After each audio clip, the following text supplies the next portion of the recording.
bayo laphana iKura West Lion banika ingwazi abakwazi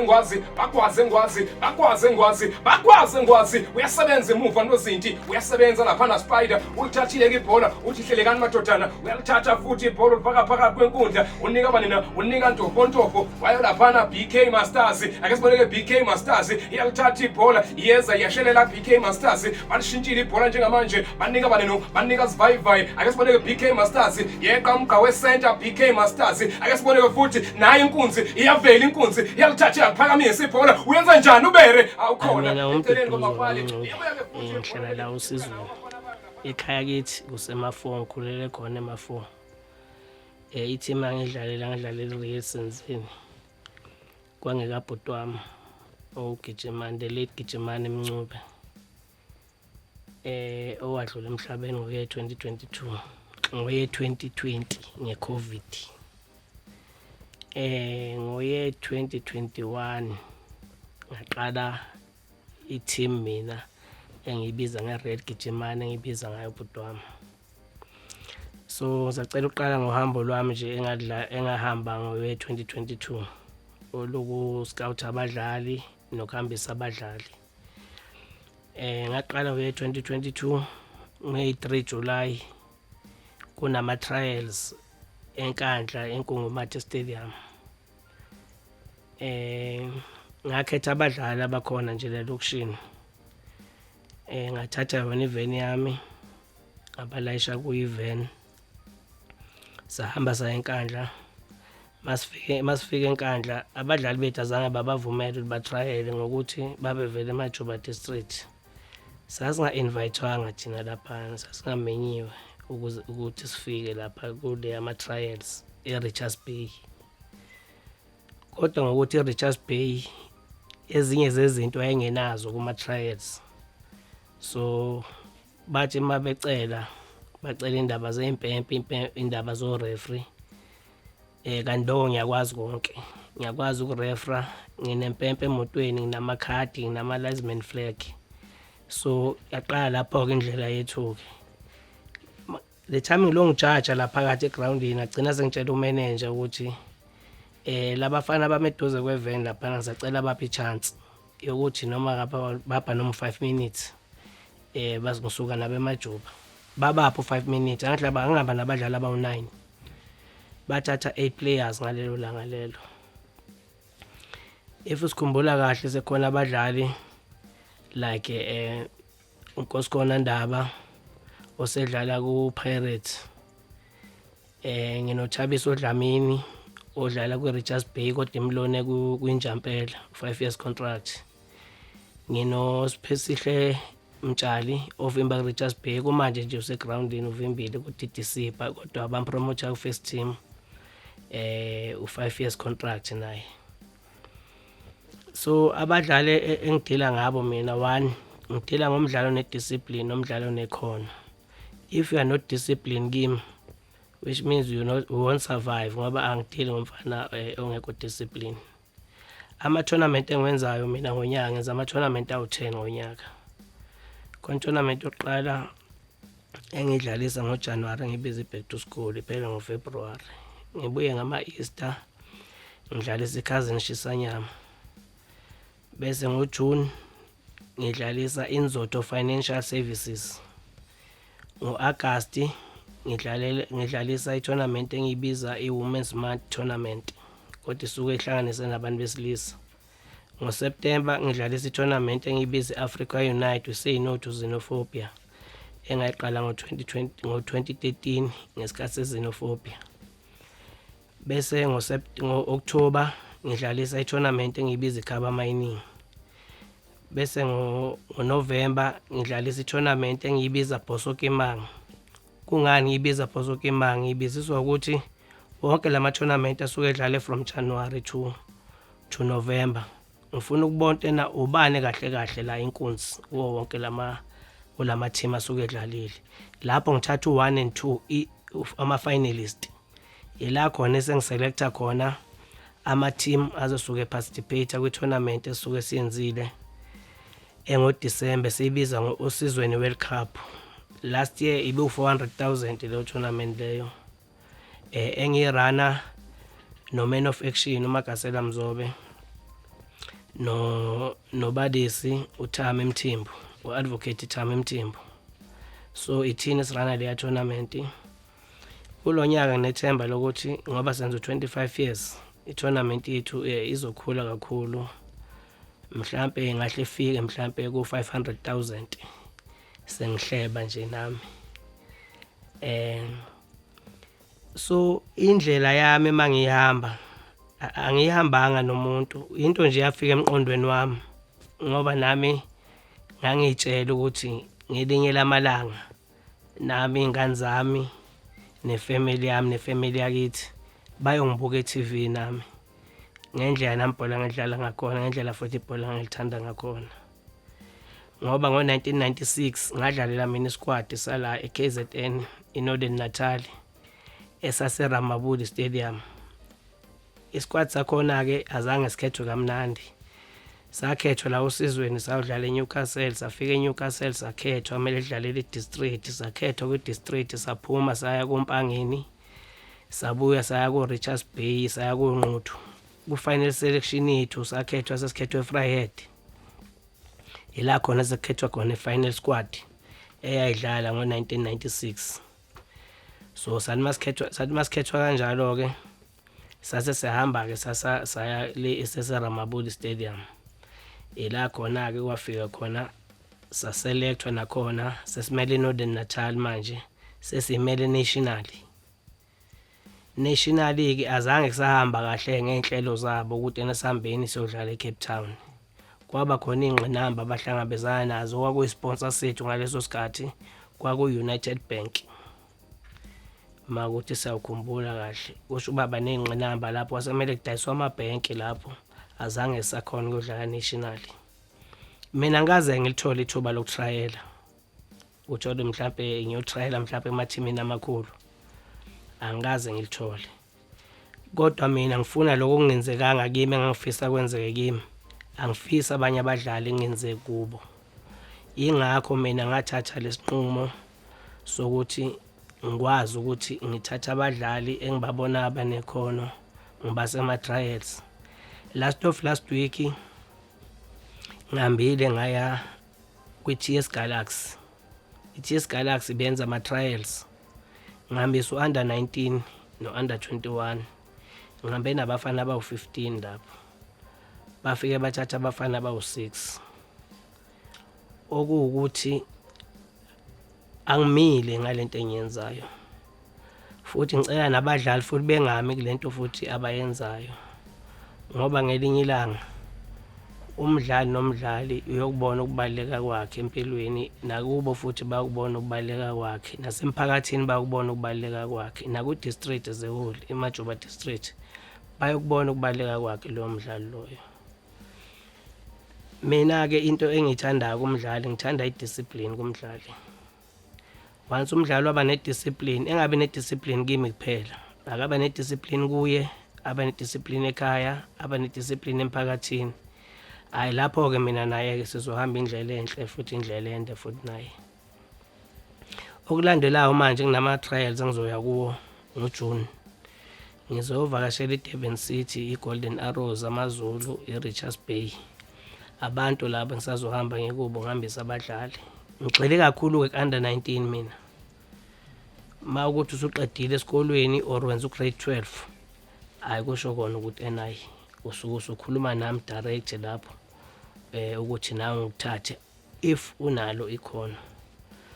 So bafowethu kuningi ekahle kahle engisafisa ukuthi ena ngikwenzele umphakathi wasemajuba district ne-KZN yonkana ngakwezemidlalo.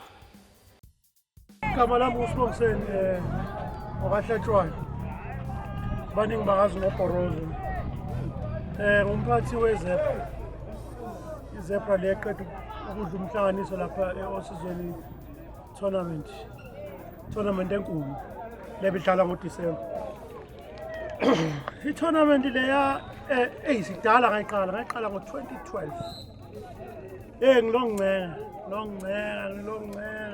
Ngiloncenga nami ngikhulele kuyo, ngiqale ngemncane kakhulu. Ngikhulele kuyo nami abangaziyo ekahle kahle nami bengingasuba into right emphakathini.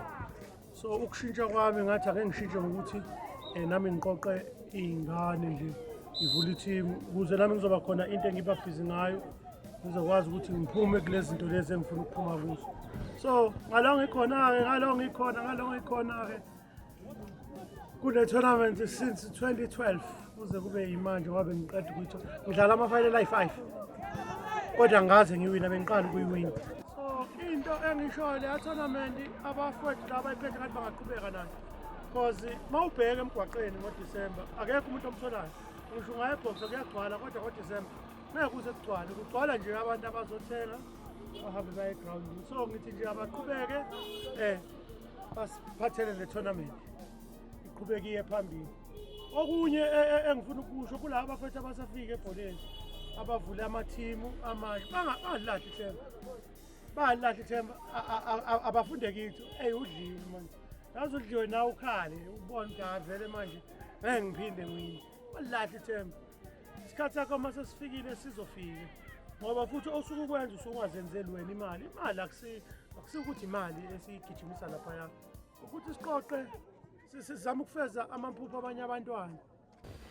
Bafethu into ekhona la eyenza futhi ukuthi enangibe nogqozi kangaka ngiphakamele le ndaba le sport ukuthi sekhona lento ekhona la elokishini ye-gangsterism. Into ye-gangsterism thina sasiyibukela ekudeni kodwa sesike sayibona thina la eduzane. Manje inhloso yami njengoba ngithatha labadlali ngibasa ama-trials ngisuke ngibathathiswa ukuthi angifuni baze bangene kulento ye-gangsterism ngoba lento ye-gangsterism inomgozi obukhulu. One, into engiyiblame kakhulu ngiblame u-Department of Education ngokuvala isport ey'kolweni. Phela lento le-gangsterism bafowethu iqala ey'kolweni. 2, ey'kolweni ayisekho i-assembly. Uzoyibuza ena kungani kwakwenzeka i-assembly kuseseyithina. Kungani manje ingasenzeki i-assembly njengoba sekuyilengane lezi. Banesikhathi esiningi-ke sokudlala kunesikhathi esiningi sokudlala lento yabo le ye-gangsterism nalento le yama-drugs. 1, gangsterism. 2, i-drop out at school. 3, i-early pregnancy. Yizo lonke lezi zinto lezi ey'suke ey'kolweni. Masingabuyisa thina ezemidlalo ey'kolweni nginethemba lokuthi ena yonke lento leni izolunga. La ekutheni khona ukuthi iqhaza nje elikhulu esidlalayo kuyabonakala. Ngizobuya nje kakhulu ngoba uqala kwethu siqale uzongifakazela umncube siqale besingale mawusuka eboxer ukukhuphukela uyale. Ilapho bekade sitholakala khona kakhulu kule minyaka le edlule. Kwahamba isikhathi sesishiftile manje sibuye ngapha kwa32 lapha esisebenzisela khona ama ground asevula indlela. Yes, asevula indlela. La isport besikade singekho nje. Isoccer mangithe isport ngiqedile kanjalo ngoba asibhekile kakhulu kuyisoccer kuningi esikwenzisayo ukuthi nje sikhiphe intsha yethu ibe busy ngama weekend ingahlala etradini. Bekade singekho isports la endaweni yasekwa32 kodwa njengamanje mhlambe uthe nawe ubonile uma udlula lapha emagroundini kunabantwana sebesuka ekseni emakhaya beyohlala emagroundini okusho njengamanje sekuyaqala kuyancipha ukuhlala ezitoro. Nanazi le ikimu ke ezikhona sibonile futhi ukuhambeni kwethu wesikhathi ukuthi kunabaningi abasukile kulama gangster babuya bazoyinikela la egroundini okusho kahle umsebenzi esiudlala indima enkulu nje sidlalayo kuyabonakala umphakathi wethu ukuthi khona okushintshayo ngoba nje la ka bekade kusendaweni ekuthiwa khona alibhadwa la ka awungeni noma kanjani kodwa namhlanje usuyakwazi ukuthi uhambe ka ngoba abafana bakhona abaningi bakuphi uzobathola bebheke egroundini yabo. Into enhle futhi nengijabulisayo ukuthi sesikhona isithombe esihle ngo uthi mawuqala ukukhuluma ngesoccer ngo wonke umfana la mawukhuluma uzokutshela ngeNkosenhle uNkosenhle Ndaba uNkosikhona Ndaba umshekesheke owakhona la ka endaweni bekade kuthiwa mawuke wangena khona awuphuma uphila. Namhlanje uyabamotivate umshekesheke labafana ukuthi ibhola ngelinye ilanga liyakushintsha ukulento oyibona wena ungelutho likwenze ube huthi emphakathini. emhlabeni nje uwonke. Yingakho mangitshela namhlanje masingathi nje kusasa sine tournament wonke umuntu uzobe egcwele khona lapha na groundini. Lokho kusitshengisa kahle kakhulu ukuthi uba khona kwelokhunjana kwenhlonipho development likhulu iqhaza olubambile emphakathini ekuqoqeni intsha ehlala ezitradini ehlala ezitoro ukuthi asambeni siyohlangana kuphi emagroundini. Mina isifiso sami ukuthi njoba ngiyenza lento le scouting lokudevelop kahle kahle. Yazi ngiyafisa ngoba mina i-development ages i-age group mangayibeka u-under 11, u-under 13, u-under 15, u-under 17, u-under 19 bese kuba u-open. Nama-masters nawo ngiyawadlalisa each and every Sunday siyadlala from 35 years ukuya phezulu. Inhloso yokuthi labadlali laba u-under 11 ngiyafisa umbone le following year dlala ku-under 13, u-under 13 adlale ku-under 15, under 15 adlale ku-17, u-17 adlale ku-19, u-19 adlale ku-open. Lokho kuzokhombisa ukuthi siyadevelopa thina.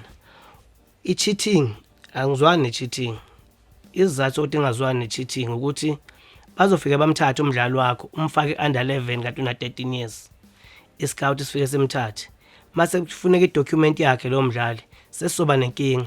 Isi-identity lento ye-tournament manje negama le-tournament seliyafa lelo gama ukuthi manje sekuyaziwa noma kuthiwa ngibiza ama-scout sekuyaziwa lapho ukuthi i-cheating le tournament idila nayo kakhulu. So i-scout ziyabaleka lapho. Mina ama-sponsors bafethu engicelayo angiceli mina imali kuma-sponsors. Into engiyicelayo ngiyayicela i-transport, ngicela ukuthi abaphakela abadlali, ngiyayicela ne-accommodation yokuthi abadlali mawuthi mhlambe siyotrayela ngakusasa. Sambe namhlanje bafika abadlali ba-refreshe, badle, balale, bavuke ngakusasa futhi badle breakfast bese bayahamba baya ba-trials. Into engicelayo mina bafowethu ngicela nje i-transport, ngisacela indawo yokulala, sisacela ukudla. Kuko konke lokho esikwenzayo mhlawumbe umunye umuntu angaze ayibuze iyiphi umbrella engisebenza ngaphansi kwayo mhlawumbe ngoba phela indawo nendawo yakhona ine-umbrella yakhona ukuthi nobani ophethe umbrella. I-umbrella mina engiyisebenzisayo nayo i-umbrella engiyisebenzisayo inhlonipho ye-development. Inhlonipho ye-development ngayiqala ngo-2021. I-NPO yethu angeke ngithi yami ngoba sisebenza sibaningi lana. I'm a founder of Inhlonipho Youth-Development. Ngisebenza no Captain Dolo, uLethiwe Mtakani, uMusa Wenkosi Mncube, uPhila Mpele. Yibo abantu engisebenza nabo labo kwi-Inhlonipho Youth-Development. Inhlonipho Youth-Development ngiyafisa nje ukuthi ikhule idlondlobale izifike leli zinga leli lokuthi isize yaziwa even nasemazweni angaphesheya. Ngiyabonga.